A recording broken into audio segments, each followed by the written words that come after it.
Well, first of all, I want to say that I didn't expect this award, but that doesn't say that I'm not honored and happy about it, because, well, like the title says, we proposed a new equation, but we put a lot of thought on like how to make the equation applicable and like applicable in the practice. And yeah, that took a lot of effort. So at the end, when we got the award because of that, it was like, oh yeah, so that was good. um, like it was said, we prepared, this research was made by myself with Professor John Wallace, Saman Abdullah, and Christian Cosbury. And yeah, we have more than one equation, but the paper focuses on one of these equations. And I'm not gonna focus on those machine learning and statistical methods today, but I'm gonna go like kind of quick at the beginning to just show that where they were applied, or just, and if you are interested, we can touch base later, or I don't know. Let's do it that way. So this is the outline for the presentation today. We're gonna start with like first understanding why there was a motivation on coming with a new equation. And then we're going to jump into the equation itself and analyzing the equation and how it would be applicable or applied. So first thing, this is where the first part that I'm going to go quick is. Nowadays, we have these methods, AI, machine learning, to come up with better models, and it's pretty easy to come up with like very good models using this when it's used appropriately, right? But sometimes it does just say what's the better that we can do so far with the data that we have, but maybe we should be paying attention to that gap that we have between current equations in design codes or standards, because this is just an example, of course, but you see that the error for the design codes, the design equations could be large, like COV of 0.45. We apply machine learning, we get a new complex model, and it's all the way over there. So could we apply machine learning in a way to close the gap to understand, well, this is an equation with two terms. What if we just come up with an equation with 3 terms or 4 terms? Would that make the error to go from 0.45 to 0.30 to 0.15? Like, where are we going to land? So why don't we use machine learning to explore the gap instead of just going to the final point of this path? So before this paper, we published another paper that focuses on that. And that framework that is explained in that paper basically shows how to come up with this, how to apply the framework and to come up with a way to close this gap that I was talking about. So we have these design codes for wall shear strength. You see, maybe it's not too clear, but the error is quite large, between 0.3 to 0.4, like COV between 0.3 to 0.4. Then we got complex machine learning models that have a COV like of 0.12, 0.15. And by applying the method, we come up with simpler models, and we see that, well, the error could be actually around 0.20 or a bit lower than that. So we focus on the first group of complex machine learning. Maybe this is the set of requirements that we can ask the complex machine learning models to perform. And looking at the second group, and this is where we are going to focus, this is what we can require simplified models, right? So using equations between 3 to 6 parameters, we should be trying to look for a mean value, a true to predicted mean value around very close to 1, and a COV in that range, 0.16 to 0.19 or 0.20 is pretty much the same, right? So we saw that the current equations don't perform like that, and that's why we came up with this paper, like a new equation and analyzing the equation. So first of all, this is how the format of that equation should be, right? We are currently using VC plus VS term in ACI, so we wanted to keep that. And we started with a very complex equation, like this is the same format, but we have concrete contribution, and then we have horizontal web reinforcement contribution, the third row, or vertical web reinforcement contribution, that's the fourth row, And in the second row, we have the longitudinal reinforcement contribution, the steel at the edge of the wall. So that equation is pretty complicated, and we expected a smaller error than the one that we were targeting. And of course, we got a smaller error. So we went through an iteration process, basically calibrating this equation, all those beta parameters and A, B, and C exponents. And we got rid of the least significant parameter, and then we recalibrate the model. The error went up, but not too much. So it was an iterative process until we came up with these two equations. Actually, it was the equation on the left. And then we saw, well, we can further shrink this. We can further simplify the model. And of course, the error goes higher, but it's still better than what we can see in like current literature or in the codes. So that's good. But we're going to focus on the one on the left, okay? So you see that that equation has three terms, and in addition to what you can relate, the first term, the concrete contribution, the third term is the horizontal web reinforcement contribution, which is the same thing that we have in the ACI 318 equation. In addition to that, we have the term in the middle, and that's the longitudinal reinforcement at the edge, in the edge of the wall. So we have the equation. Okay, that's good. But now it comes all the part that we were like putting a lot of thinking. Like, does the equation make sense? Like, each one of those terms makes sense? How are those terms compared to the terms in the ACI? And after we pass that filter, after we see, okay, yeah, it makes sense, then we have all these other questions, like how do we actually apply the equation? Like, all the database that have been used are mainly comprised by walls that have a rectangular cross-section. But you go out in the practice and you have all these different type of walls, T-shaped walls, L-shaped walls, C-shaped walls. How do you apply the equation to those cases? Then what about the parameter limitations, right? Because there are, for instance, the first one is like there's no walls that were tested and then under tension. So that's the first one. Are there others? What about also the upper limit of the shear strength reduction? The shear strength reduction, it's associated with the equation itself. So there's another question. And then provide comparisons, like apply the equation and see how the result, the outcome is different from applying the equation in the ACI.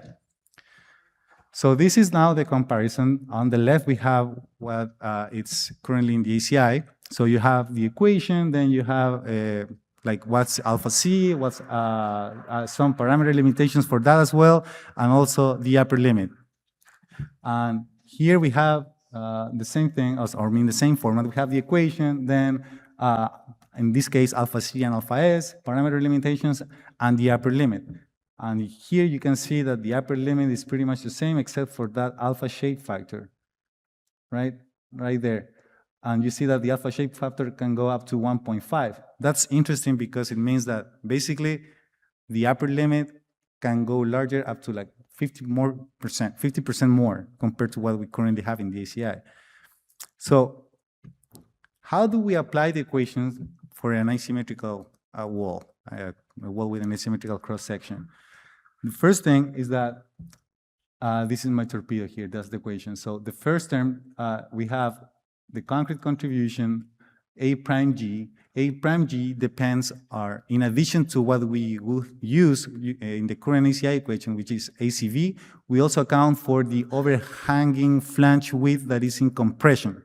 So now this is something that is a bit more complicated, but it's useful and actually applicable. So if the direction goes in this T-shaped wall, goes to the left, we have those flanges in compression. So we can use the orange area for the equation. And at the same time, this term in the middle, like I said, is the longitudinal reinforcement in the edge of the wall, but it's the one that is in tension. So when the loading goes to the left, we can use all that area for A prime G, but we only use these bars for that second term. When the loading reverse, then we use this area for A prime G because those flanges are no longer in compression, but now this side is in tension, so we can use all those bars in this equation. And we left out like 13 or 14 tests, around that number, from the database because they were asymmetrical walls. And we didn't want to use those few walls in a database that was comprised of 340 walls because these like little differences would be overlooked when training these models. So we left those walls out of the database. Then we put a lot of thought on how to apply the equation for this type of walls, and then we tested the equation against those asymmetrical walls. And we see that the performance is still pretty good, but yes, it's a very limited data that we have right there. And then we can compare or make like more comparisons with the ACI equation. Now, in addition to that torpedo that I have for myself, we have the ACI equation right there. So the ACI equation, you see, like is VC plus VS, right? So this histogram shows what's VS over the actual strength that was measured from the tests. Okay, so it's the estimated VS from the equation over the actual capacity measured in the test. And we see that in a few cases, the capacity is larger than 100%. In several cases, is like larger than 70%. That means that looks like it's too much. We are still haven't accounted for the concrete contribution, right? And we are still, in some cases, surpassing 100% or getting very close to it. So what's happening with this alpha S factor? The alpha S factor, it's multiplying that term, which is the same thing that we have in the ACI term, in the ACI equation. So we see that this factor varies from 0.2 to 0.5. So roughly, we're saying that the same term only contributes around half of what the ACI contribution is saying. Okay? So there's a difference, and now which one is right or closer to be right, right? So we were thinking about that, how to verify which one is right or not. So we have this database of 340 walls, and we thought, oh, we can make pairs. You pick the first sample of your database and you put it together with the second one, and then with the third sample, and so on until the very end. So you have a lot of pairs, and then you do the same thing with the second one. You then fix the second sample of your database and you put it together with the third one, the fourth one. And by doing this process, we came up with more than 57,000 couples of walls. So that's rearranging the database. Why did we do that? Because after defining that database, we just kept the walls that have the same term, the same horizontal web reinforcement term.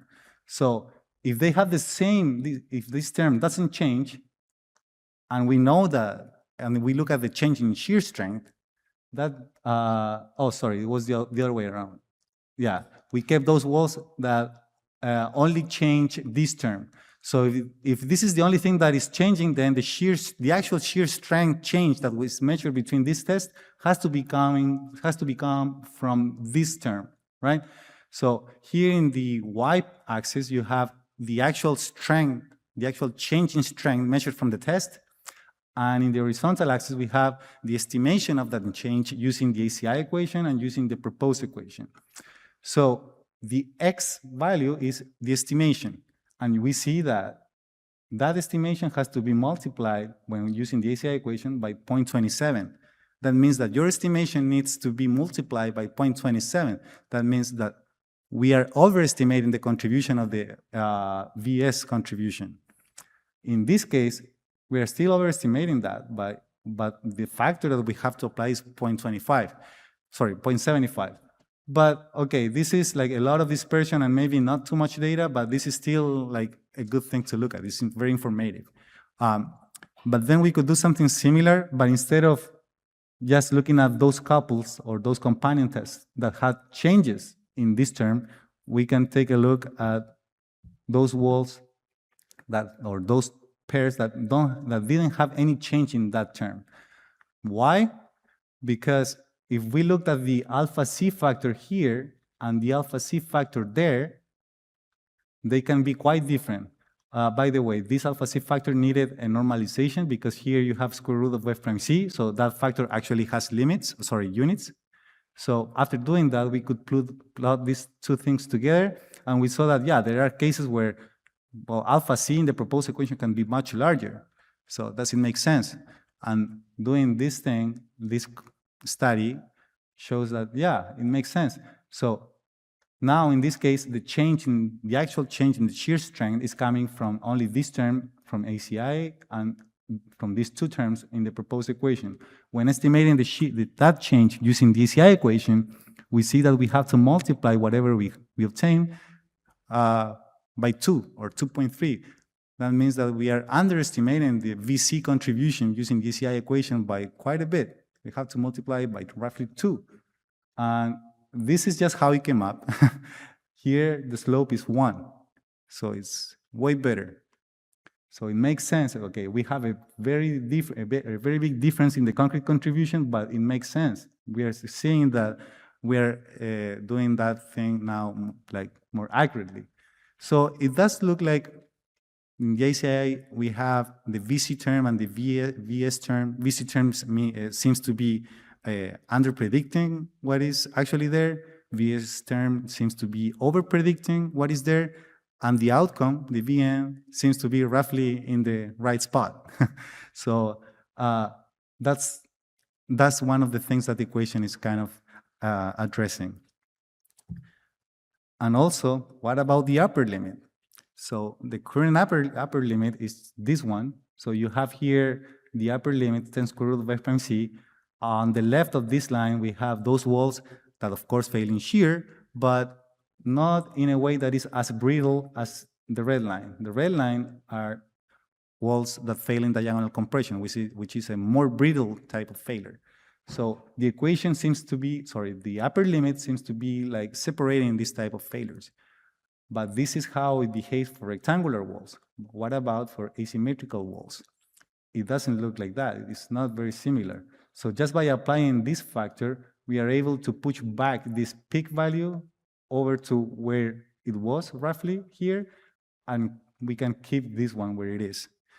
So that's what this alpha shape factor is doing.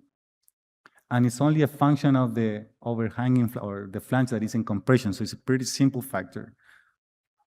And we have more comparisons after applying all these these factors limitations and the upper limit, all of that. You can see here in the top two plots, we have the behavior of the ACI equation. At the bottom is the behavior of the proposed equation. It looks better, right? We are closer to this true to predicted value around 1. We have less dispersion, less bias. So it seems better in that sense. And from this research, actually, there are 2 applications that have been already incorporating in the ACI and the LA tall building guidelines for doing performance-based design. So a change in the upper limit was already applied, but instead of going up to 1.5, yeah, we are applying some conservatism and it's going up to 1.2, right? That change is already incorporated in the ACI 31825 and also referenced in the LA tall building guidelines. I'm working in a project currently where we already applied this. That means that we started to look at the shear demand in both directions separately because we have coupled walls and some of them have flanges. In the other direction, they don't have a flanging compression. And we did take track of that and we applied this and it's doable and it's already been, what I'm saying is already being applicable in practice. And the other change is that because of the comparison of the 2 equations, we saw that there's bias in the ACI equation. And because there's bias, these bias factors in the LA tall building guidelines were modified to account for that, to fix or to put the ACI in a better way to estimate shear strength for this type of walls where it was biased. So yeah.